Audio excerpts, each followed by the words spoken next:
I'm going to show you this really cool trick that I found on the Pearl Mimic Pro, and I'm going to explain how it should be a game changer. In fact, I teased just that in a previous video, but I'm also going to go into an issue that I found that stops it from being quite as useful as it first seems. Let's get to it.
Hey, Luke here at the eDrum Workshop, welcome back and I hope you're having a great day. If you want great new ideas for your electronic and hybrid drums, subscribe and hit the bell so you don't miss anything. So that video that you just saw, I'm hoping that you might have noticed something interesting about it. With the Pearl Mimic Pro, you can add a layer onto your snare drum, you can add a layer onto your kick drum. These are standard features on the module and you can use it to create interesting new sounds. But what you heard me play there was 3 full multi-layered instruments on my snare drum, 3 layers on the kick drum, layered toms, a layered ride cymbal and a layered auxiliary pad. This is not a standard feature, and if you were using another device hooked up via MIDI like a Roland TM2, a TM6 Pro, or a Yamaha DTX multipad, you could layer some one-shots or a couple of layered samples from inside those units. But that's not what's going on here. I'm using samples only from inside the Mimic Pro and I don't have any other devices attached. A quick bit of context for what gave me the idea to try this. There was a trick on the Roland TD30 which let you layer sounds by creating a MIDI loop from the MIDI out of the TD30 back into the MIDI in. This isn't a feature that the module was meant to support, but it was discovered after some time. There's a feature on the TD30 module called the percussion set. This gives you extra instruments that aren't assigned to pads that you can access via MIDI from another device. So if you send the MIDI out back into the MIDI in and then assign the percussion set MIDI note values to the same as those on your pads, you could effectively trigger 2 sounds at once and that's what creates the layered effect. Now, if you have a Pearl Mimic Pro, you'll probably be aware that there's a similar feature on this. There are 8 instrument slots on page 2 of the kit screen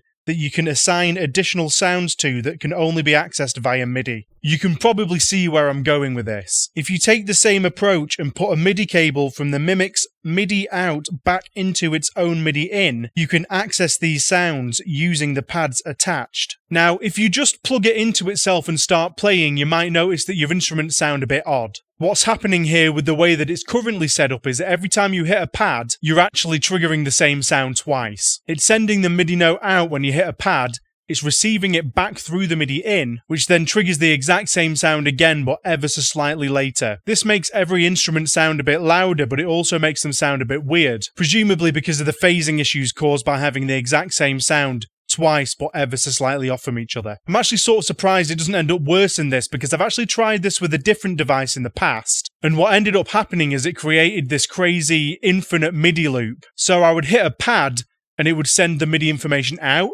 and then back in, but then back through to the out and back to the in and then to the out and to the in, which created this horrible machine gun effect where you'd strike one pad and it would just continue forever really fast. Fortunately, that doesn't happen here. So what you need to do to really make this trick work properly is utilize one of the cool MIDI features that the Mimic Pro has. You can set a pad's incoming and outgoing MIDI notes to different values and you can even put them on different channels. Now, bear with me because if you're not big into MIDI, this might seem quite complicated. So to stop them from triggering themselves, the first thing I did was swap all of the incoming MIDI onto a different channel to the outgoing. The default for drums on most things is channel 10, as it is here, so I've swapped all of the MIDI in on every instrument onto channel 9. So now the Mimic sends the MIDI out onto channel 10, which then comes back into channel 10 but won't trigger anything, as we've told the Mimic to look for incoming information on channel 9, which means it no longer triggers itself. And then from here you can go to the additional instruments in the list and pick sounds that you want to use as layers. For example, I've got a China cymbal assigned to this instrument that's been choked with the ASR settings, and I've decided that I want to layer this onto a floor tom. Why?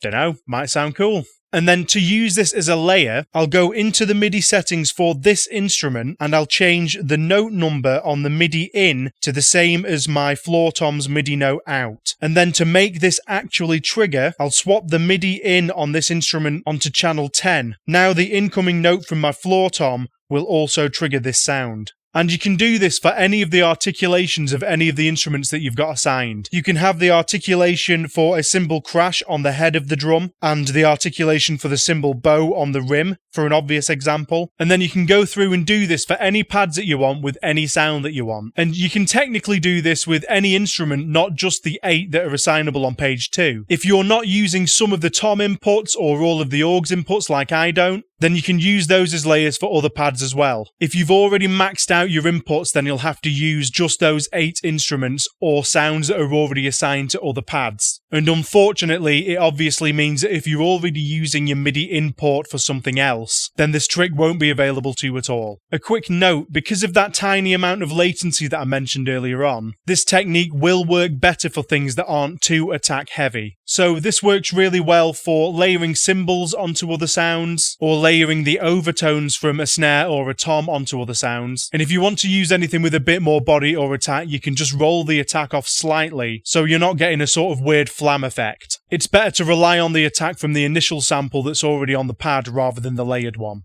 So this is awesome, but I did mention there's a catch. What is it? The more observant of you might have noticed that I never opened my hi-hat at any point during these clips. If you do start playing the hi-hat as intended, this is what happens.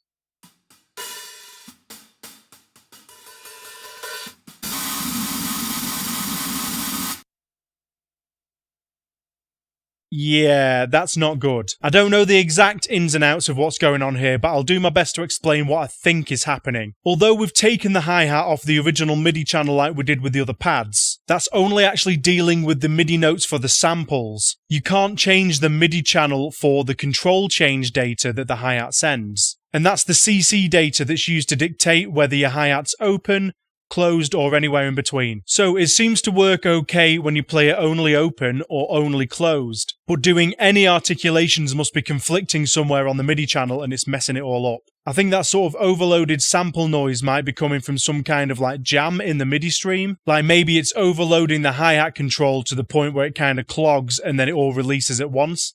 I'm not really sure because I'm not an expert on these things. I don't think this can be good for the module, so I've been trying to avoid doing it, but I also can't work out a way around it. From everything that I've read, the Mimic's hi-hat engine is quite different to that inside other modules. So I don't know if this kind of thing would be entirely possible, but this is my appeal to the software developers of the Mimic, who I know are very active in the community and do take on board user feedback. Is there any way that this could be remedied? Is it at all possible to turn on some kind of control for the channel of the hi-hat CC data, like you can with the MIDI numbers of any other pad? There's controls for lots of the other things, so is it as simple as just adding a button? Am I grossly misinterpreting how the hi-hat engine works and it's definitely not possible? Obviously, I've got no idea, but I'd love to know more about this. It would be amazing if we could get this trick to be more functional, even if we're just ignoring the hi-hat altogether. I mean, it would be cool to be able to add a tambourine to the foot chick, for example, but we could definitely live without it. Now, I'm aware that this is a tiny thing and it's exploiting a feature that the module wasn't really even designed for, and barely a fraction of the user base will even use it. So I understand that it would never be a top priority and it might never even make it onto a to-do list. But if the Mimic is here to stay and it's planned to last for a long time, cool little tricks like this could leave options open for people and even breathe new life into the module. You could sculpt some really interesting sounds by using this technique. I love the Mimic Pro as it already is,